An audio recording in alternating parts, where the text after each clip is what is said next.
welcome back to Champion the Passion, a weekly pro wrestling podcast where we inspire you to champion your passions and celebrate the joy in what you love.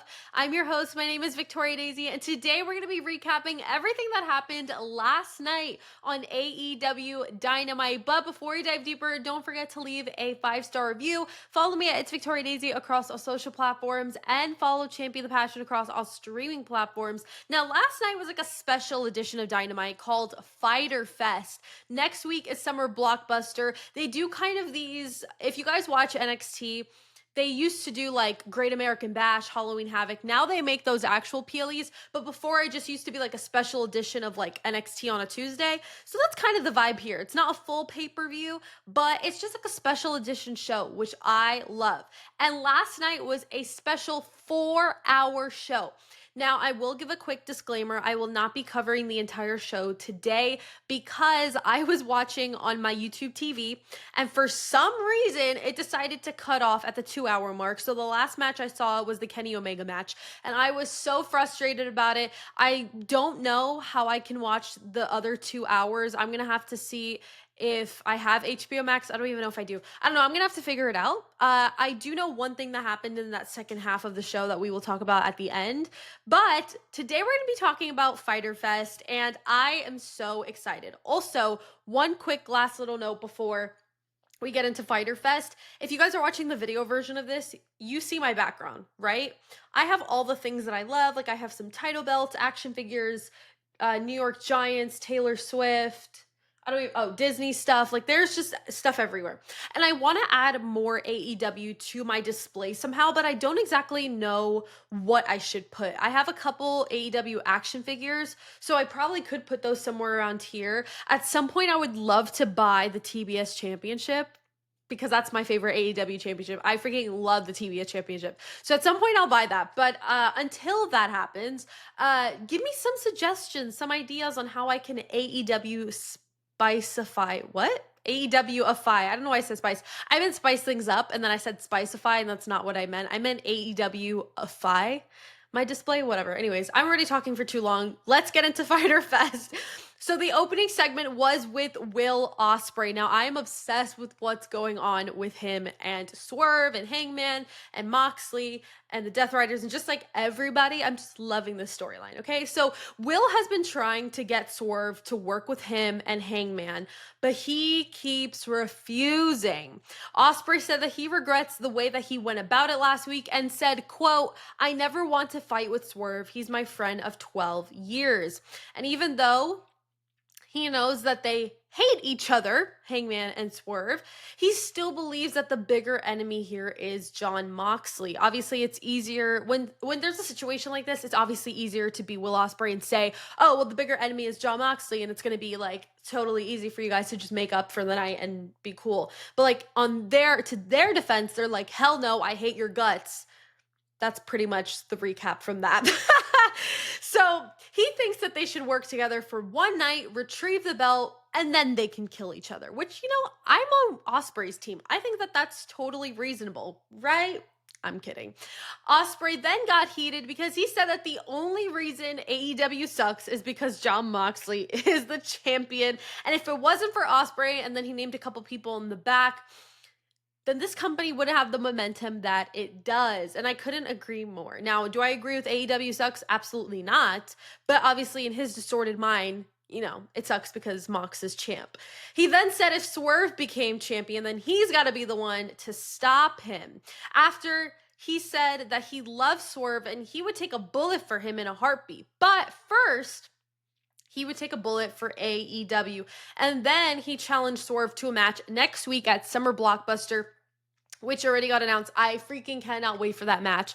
But then Lio Rush and Action Andretti interrupted, and Lio came out ready on the mic, and he was like, I was like, okay, are we getting ready for a mic battle or something? Because he just started throwing shots at Osprey.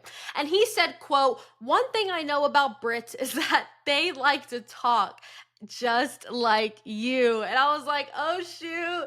He then said that he's got anger in him and a point to prove. Then Lio challenged him to a match later in the night, and I guess that was one of the matches that I missed, unfortunately. I'm gonna seriously have to figure out a way to watch the other 2 hours, and I'm so pissed that I didn't see it, but it's okay. It's okay. You live and you learn. I'm gonna figure this out for next week for Summer Blockbuster so that I can actually recap the full 4 hours. So I'm so sorry, guys. Technical difficulty. I didn't expect YouTube TV to crap out after 2 hours. Like, it just cut. Like, the trademark went up, and I was like, wait, that's not the main event. Oh well. Next, we had a match between Jon Moxley and Mark Briscoe. Now, this was a fantastic match. There was so much aggression, so much intensity. I mean, these two are brutes and never let off. I mean, also, I just have to say, there was blood. And what's an AEW match without blood? Am I right? It was just overall such a fun match. Like, I truly was just like, oh my God, give me more. Come on, let's go. Like, this match could run for ages. But in the end, it did end. Jon Moxley did win the match. And I just have to say, him and the Death Riders, like, that whole group just has so much aura. Like, every single time they do their entrance, I'm just like, hello. And even in that Kenny Omega match when Claudio Castagnoli came out, I was like, aura, hello. Anyways, I love something about an entrance not coming from the entrance ramp. I don't know what it is. Some bomb music and we good. Then after, we had a women's tag team match. Toni Storm and Mina I hope I'm pronouncing this right. I always butcher it. You know what? You know who I'm talking about. Mina. We're just going to say Toni Storm and Mina versus Julia Hart and Sky Blue. And our TBS champion and Owen Hart Foundation tournament champion winner, whatever you want to call it, Mercedes Moné, was sitting on commentary without a headset. Miss Girl was fine dining, if you will. This girl had freaking steak, wine. She was on her phone making TikToks. This girl was living the freaking life. And I couldn't get enough of it. Like, she's so unserious. I love it. She posted a selfie on Instagram of her like, hey, with her dinner, watching the match. Like, it was just so funny. And even after the match, Toni Storm went and ate her food and drank her wine, and she got mad, and it was really funny. But it's just like those little things like that I'm just like, oh, Mercedes, you queen. Like, Mercedes just gets it. You know what I mean? Like, she just knows how to be unserious in the best way possible. Like, she loves to give us a good laugh. She just loves to be that girl. Like, she is that girl. I don't care what anyone says, Mercedes is that girl. And when I saw her out there and they brought out the freaking like table with the tablecloth and the food and everything, I was just like, you baddie. I'm like, that's my TBS champion. That's my TBS champion. Thank you. So, to the match though, I mean, it was such a good match, honestly. I loved getting to see Julia and Sky in action. They're some of my favorites. So I thought that they were really great, and I love their dynamic together as a tag team. I think they work really well. And then they just have really good chemistry with kind of everyone they wrestle. Like, they're just really good at that. And there were so many fun spots and moves, but in the end, Toni Storm and Mina did take that W. And then obviously, like I said, Toni Storm decided to eat Mercedes' dinner, which I thought was really funny. And then after that, we had a Hurt Syndicate segment, which we love the Hurt Syndicate, okay? So MVP got on the mic because he had an announcement, but we'll get to that later. So he starts gassing up Bobby and Shelton, right? He said that they are the best tag team in the history of the sport and is wondering why there isn't another tag team who's willing to stand up to them. Then our King MJF got on the mic to say that he wants gold just like his best friends, and then he called him Bob instead of Bobby, and I thought that was funny. It makes me think of that Nicki Minaj meme where it's like, something Bob. I'm sorry, that's so niche. I'm so sorry. Probably no one knows what I'm talking about. But he said, like, my friends, like my best friends, Bob and Shelton. And he wants to win the AEW World Championship back, which I think is so amazing. MJF is truly one of the best to ever do it on the mic, in my opinion. I mean, and I'll die on a hill saying that till the end of my life, I swear. He is just, like, he just knows what to say and how to say it at the right times. You know what I mean? Like, he just thinks of everything, and it's amazing. I don't even know how to describe it. Then he said, quote, in order for me to win back the title, that means I'm going to have to start wrestling more, but I'll get over it. Do you see what I mean? Obviously, when I say it, it's not as funny, but like the way he said it, in the timing that he said it, I mean, it was just like one of the most funniest, unserious things he said in a minute. So I really appreciated that. I thought that was funny. And then he started talking about their show in Mexico, Grand Slam, which is in 2 weeks. And he said that he's learned that their best wrestler is Mystico. He then said, quote, "Your country believes you are the best wrestler in the world, but that's not possible because I am." Classical MJF. After that, he said he's going to watch his match next week to see if he thinks if he's worthy to wrestle him at Grand Slam. And then Commander, Speedball Mike Bailey, and Kevin Knight interrupted, and Commander said that MJF disrespected Mystico, he disrespected Lucha Libre, and he disrespected him. He then said a lot in Spanish, and to be honest, I don't speak Spanish. I know a little bit from my family, and so I was able to pick up on very few things. But the one clear thing I did catch that he said was he said that everything that comes out of MJF's mouth is garbage. So I was like, okay, period. You did your big one. No, I'm kidding. If you watch Love Island, then you know what I'm talking. You did your big one. Do you want a cookie? No, I'm kidding. Okay, I need to stop laughing. So then Speedball Mike Bailey got on the mic to say, quote, "You said you wanted the best. Well, in front of you is a group of international killers." Then MVP said that they can't have a match because they haven't earned it. So they said the only way to do that is by impressing them in this next match. So we had Speedball Mike Bailey, Commander, and Kevin Knight versus, I'm going to butcher this so bad, La Faction I'm not even going to say the rest. You saw the match. You know who I'm talking about. This was honestly a really fun match. Now, the action was incredible, and I felt everyone worked super well together. This was one of those like really, really quick-paced matches, which I loved. And there were so many fun spots and moves that made it entertaining. And in the end, Speedball Mike Bailey, Kevin Knight, and Commander took the W. And then the Hurt Syndicate came back out. MVP let them know that they earned a trios match for next week. Shelton Benjamin, Bobby Lashley, and MJF versus the three of them. And then they would get a preview of it right now. And so then they all attacked each other and made their statement, did their big one, and that was pretty much that. Then after, we had a Platinum Max Caster segment. He came out to prove that he is the best wrestler alive via a petition that he wanted people to sign to kind of solidify that, which I thought was hysterical. Then I started cackling so hard when he did this because he made the crowd chant, "Let's go, Max, you're the best wrestler alive," on repeat.